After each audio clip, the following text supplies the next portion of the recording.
오늘 우리에게 주신 하나님의 말씀은 이사야서 30장 10절, 신명기 28장입니다. 제목을 다 함께 읽어보겠습니다. 부드러운 말과 격려와 공감만이 하나님의 말씀이 아닌 저주도 축복인 하나님의 교회. 아멘. 우리가 하나님의 말씀을 읽다 보면 저희들의 생각과 무척 다른 말씀들이 성경에 나오게 됩니다. 그것이 오늘 읽었던 이사야서 30장 10절의 말씀이 가장 대표적인 말씀 중에 하나라고 생각이 듭니다. 왜냐하면 이 말씀을 읽어보면 오늘날 21세기 대한민국의 교회에서 흔히 하고 있는 모습과 정반대이기 때문입니다.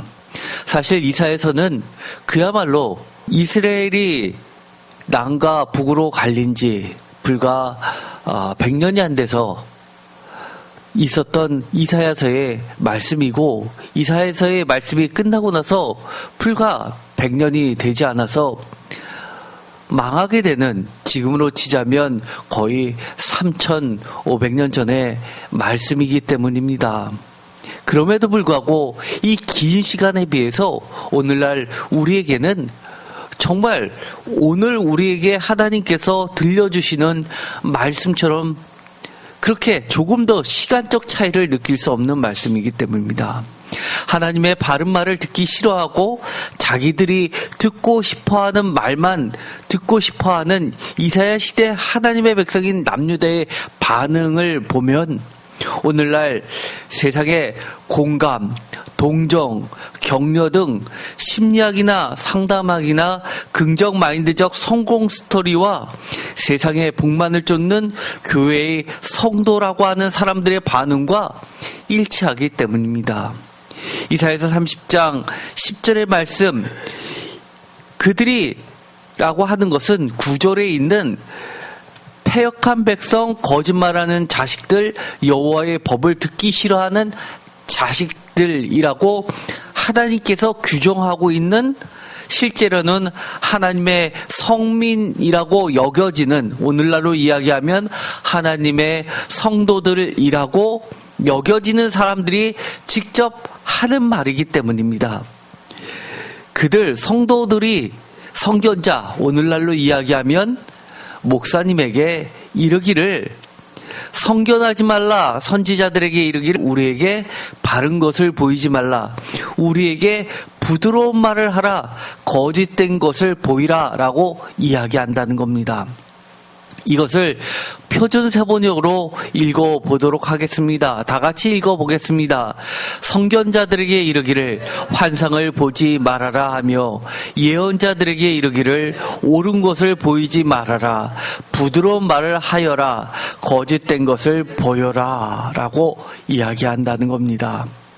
사실 이 말씀은 표준 세번역에 이렇게 번역되었지만 사실 표준세번역, 제가 가지고 있는 성경책 개역개정과 표준세번역의 이 두 개를 대조해 놓은 성경책에는 이렇게 번역을 해놓고 있습니다.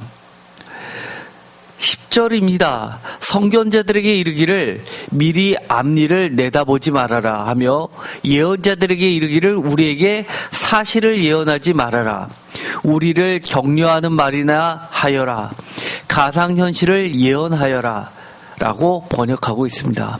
아마 이런 앱에서 나와 있는 표준 세번역보다는 제가 가지고 있는 이 성서공회에서 발행한 이 대조성경이 보다 최신의 버전인 듯합니다. 여기에서는 격려하는 말이나 하여라 라고 번역하고 있습니다. 사실 이 말씀은 히브리어 원어로 보면 헬카라는 단어인데, 헬카라는 단어는 사전을 보면 이 이사야서 30장 10절에 대한 이 단어를 스무드니스라고 번역하기도 하지만 다른 말로 이야기하면 플래터리라는 말로도 번역하고 있습니다. 플래터리라는 단어가 어떤 뜻입니까? 아첨하는 말입니다. 그래서 이 아첨하는 말, 부드러운 말이라고 굉장히 부드럽게 번역은 했지만 속된 말로 이야기하면 아첨하는 말 또는 우리가 구어체로 한다면 입에 발린 말입니다. 듣기 좋은 말입니다. 사실 제가 전에도 이런 이야기를 많이 했습니다. 세상의 지식과 기준으로 하나님 교회에 하나님의 말씀을 혼돈해서 전하는 경우가 굉장히 많이 있었습니다. 믿음과 긍정 마인드도 혼동하는 시대가 되었습니다. 오늘 이사야서에 있는 이 말씀 또한 마찬가지입니다. 우리 대한민국의 교회들은 주로 어떻게 이야기를 하나요? 격려해라 라고 합니다. 상담학에서 흔히들 이야기하는 것처럼 이 말이 오늘날의 하나님의 말씀을 얼마나 오염시키는지 모릅니다. 대표적으로 우리가 지난주 수요일날 긴 신명기 27장에서 28장의 축복과 저주문을 읽었습니다. 축복과 저주 문구 중에서 대부분의 성도님들은 극히 적은 분량을 차지하고 있는 축복문만을 기억하고 있습니다. 그리고 대부분의 저주문은 어떤 것이 있었는지조차 기억조차 못하시는 분들이 너무 많습니다. 신명기 28장은 68절까지 되어 있는데요.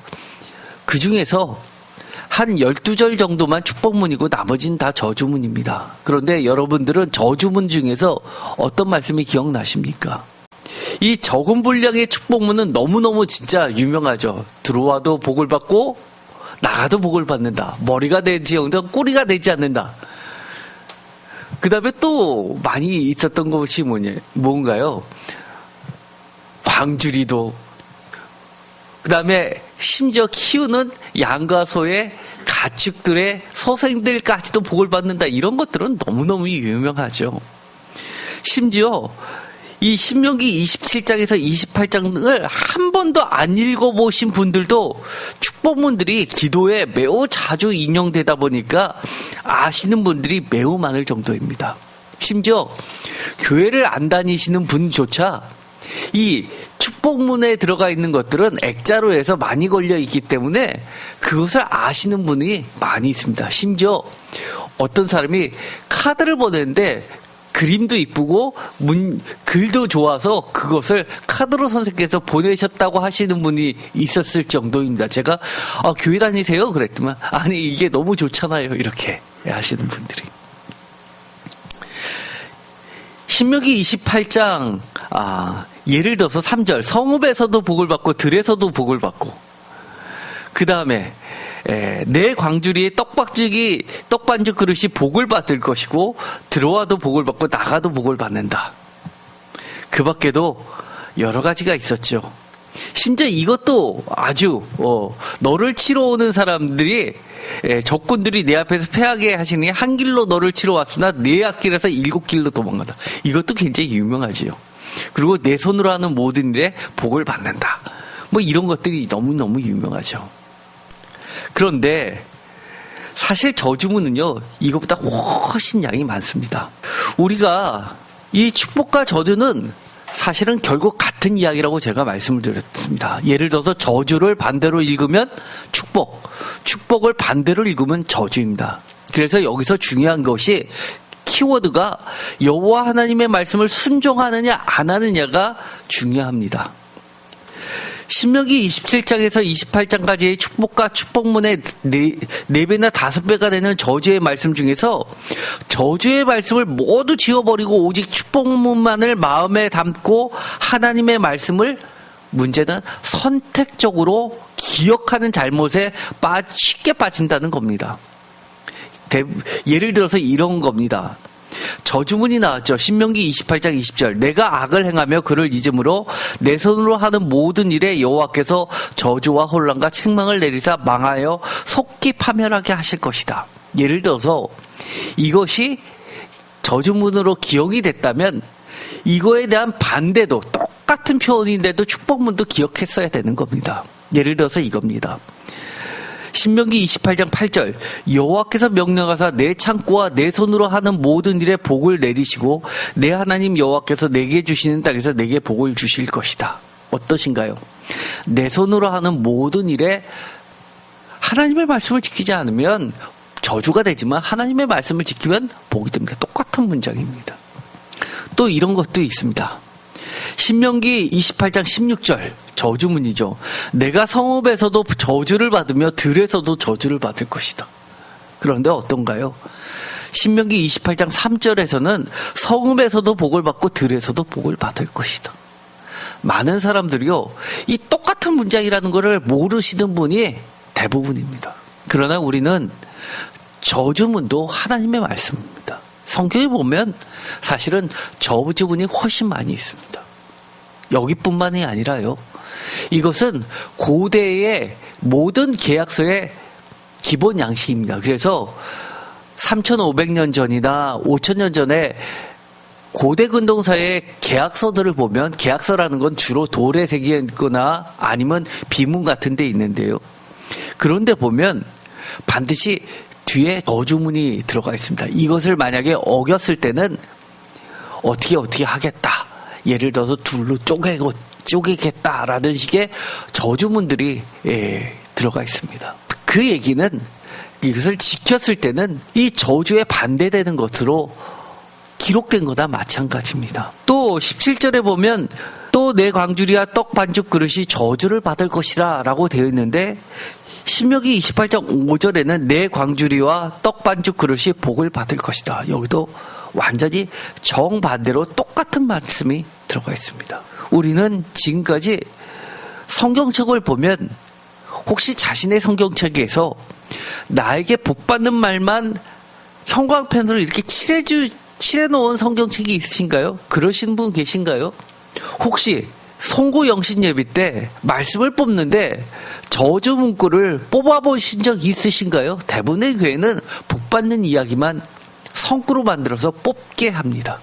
또 18절에 보면 이런 말씀이 있습니다. 내 몸의 소생과 내 토지의 소산과 내 소와 양의 새끼가 저주를 받을 것이며, 신명기 28장 4절에는 내 몸의 자녀와 내 토지의 소산과 내 짐승의 새끼와 소와 양의 새끼가 복을 받을 것이며, 무엇이 똑같죠? 내 몸의 자녀와 내 토지의 소산과 내 소와 양의 새끼가, 짐승의 새끼와 소와 양의 새끼가, 하나는 저주 하나는 복입니다. 심지어 11절 여호와께서 내게 주리라고 내 조상들에게 맹세하신 땅에서 내게 복을 주사 내 몸의 소산과 가축의 새끼와 토지의 소산을 많게 하시며, 두 번이나 나오게 되죠. 또 19절에는 이런 말씀이 있습니다. 너무 유명하죠. 내가 들어와도 저주를 받고 나가도 저주를 받으리라. 만약에 신장 개업을 하는 성도님의 가게 출입구 위에 이 19절에 말씀이 적혀 있다면 어떻겠습니까? 난리 나겠죠. 그런데 6절에 내가 들어와도 복을 받고 나가도 복을 받을 것이냐. 사실 이것은 같은 말씀입니다. 25절 여호와께서 내 적군 앞에서 너를 패하게 하시리니 내가 그들을 치러 한 길로 나가서 그들 앞에서 7길로 도망할 것이며 내가 또 땅의 모든 나라 중에 흩어지고. 이 말씀은 이 7절의 대표적인 복의 말씀입니다. 여호와께서 너를 대적하기 위해 일어난 적군들을 내 앞에서 패하게 하시니 그들이 한 길로 너를 치러 들어왔으나 내 앞에서 7길로 도망하리라. 지금까지 특징들이 뭡니까? 글자가 다 똑같다는 얘기입니다. 복이냐 저주냐 그 차이만 있는 아주 대표적인 똑같은 말씀입니다.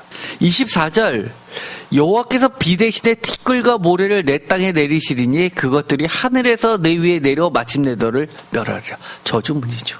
12절 여호와께서 너를 위하여 하늘의 아름다운 보고를 여시사 내 땅에 때를 따라 비를 내리시고 내 손으로 하는 모든 일에 복을 주시리니 네가 많은 민족에게 꾸어질지라도 너는 꾸지 아니할 것이요. 이것은 뭐죠?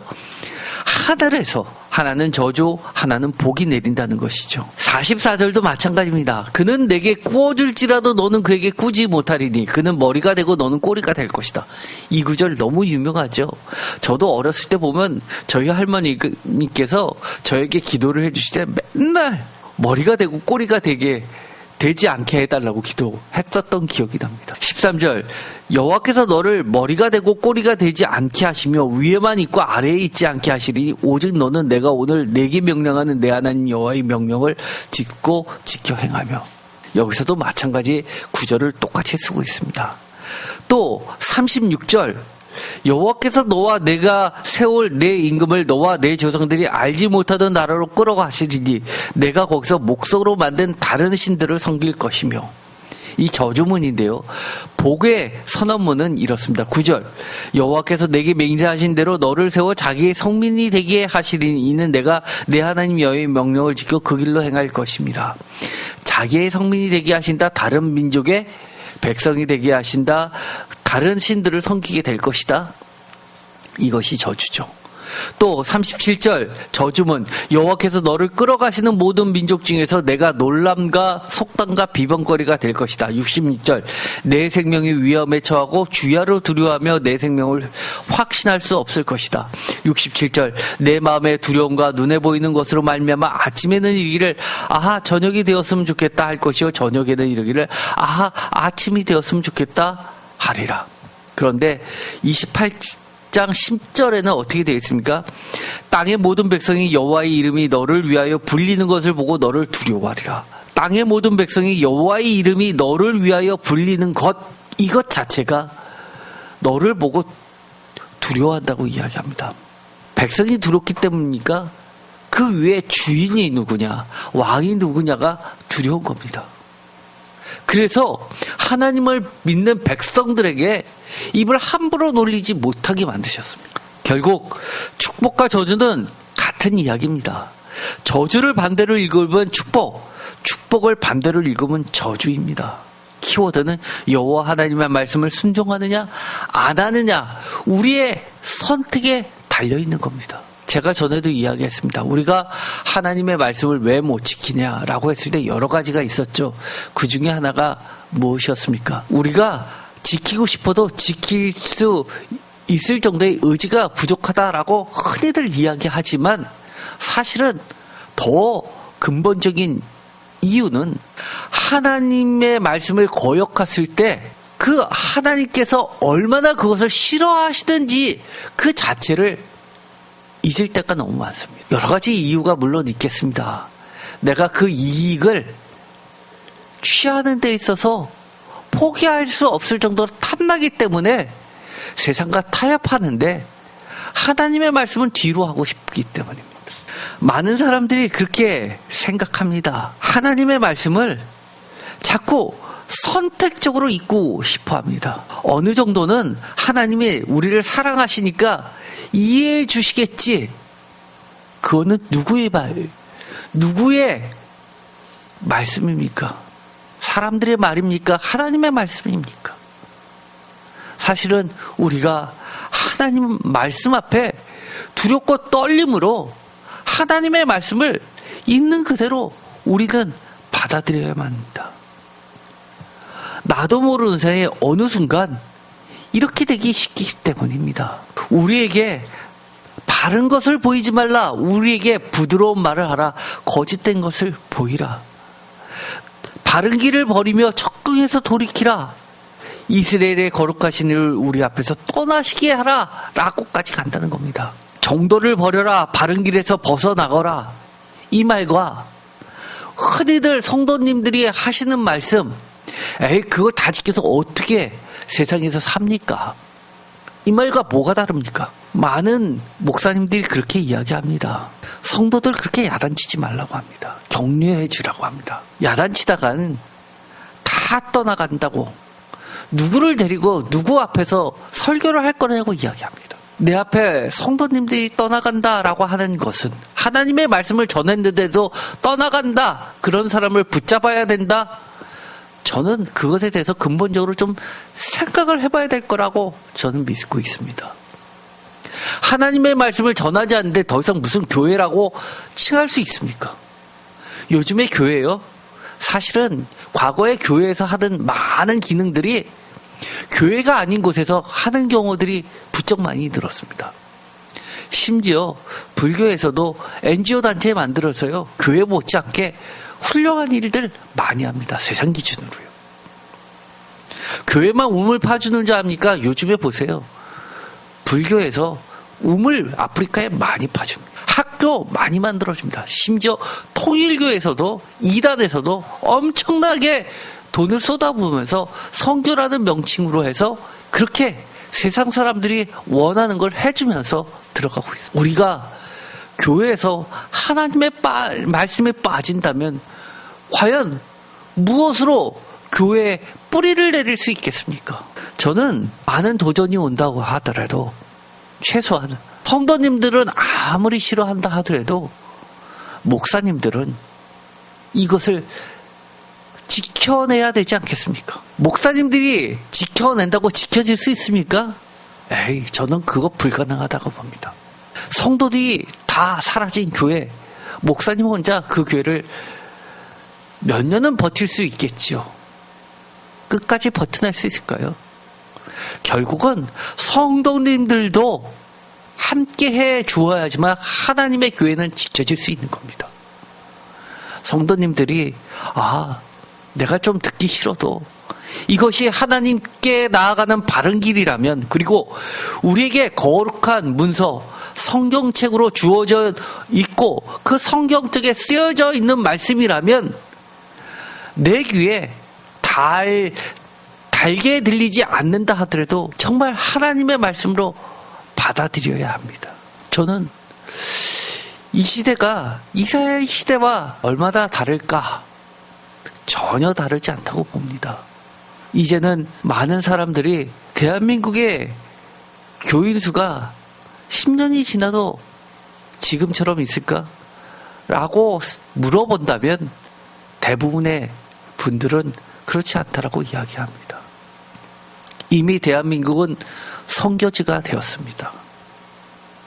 우리가 영국의 감리교 숫자가, 감리교를 처음 시작한 영국이 이슬람 교도의 숫자보다 적다는 이야기가 들려옵니다. 시간 문제입니다. 왜요? 하나님의 말씀을 버리는 순간 그것은 순식간에 무너지기 때문입니다. 오늘의 말씀을 다시 한번 읽어보면서 우리가 정말 다시 한번 하나님께서 우리에게 주시는 경고의 말씀으로 받아들였으면 좋겠습니다. 9절부터 제가 개역개정을 읽으면 여러분들께서 표준세번역으로 한번 읽어주시기 바랍니다. 대저 이는 패역한 백성이여 거짓말하는 자식들이여 여호와의 법을 듣기 싫어하는 자식들이라. 그들이 선견자들에게 이르기를 선견하지 말라, 선지자들에게 이르기를 우리에게 바른 것을 보이지 말라, 우리에게 부드러운 말을 하라, 거짓된 것을 보이라.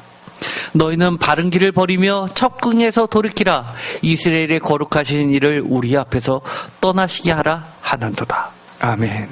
제목도 다 함께 읽어보겠습니다. 다 같이 읽겠습니다. 부드러운 말과 격려와 공감만이 하나님의 말씀이 아닌 저주도 축복인 하나님의 교회. 아멘. 기도드리겠습니다. 하나님 감사합니다. 오늘 저희들에게 하나님의 생각이 우리들의 생각과 얼마나 다르고 높고 깊은지를 깨닫게 해주셨습니다. 세상 사람들이 흔히들 이야기하는 생각들로 하나님의 말씀을 오염시키지 않게 하여 주옵소서. 하나님의 말씀은 저주도 축복입니다. 축복도 저주가 될 수 있습니다. 중요한 것은 우리가 하나님의 말씀을 하나님의 말씀으로 받아들이고 실천하는지가 중요하다는 사실을 다시 한번 깨우쳐 주셨습니다. 저주도 거꾸로 읽으면 축복입니다. 하나님, 우리가 격려나 공등함이나 부드러운 말이나 긍정 마인드, 심리학에서 상담학에서 이야기하는 것들로 마치 하나님의 말씀인 것처럼 착각하지 않게 하여 주옵소서. 언제나 우리에게 좌로나 우로나 치우칠 때 뒤에서 하나님의 음성이 들려서 이리로 가라 저리로 가라 하나님의 길로 가라 라고 가르쳐 주시옵소서. 우리들의 마음속에, 우리들의 귀에 아첨하는 말이나 듣고 싶은 말만을 듣는 더러운 길을 깨끗하게 하여 주시고 오직 하나님의 말씀만을 올바로 듣고 따라가는 하나님의 어린 양들이 모두 되게 하여 주시옵소서. 예수 그리스도의 이름으로 기도드립니다. 아멘.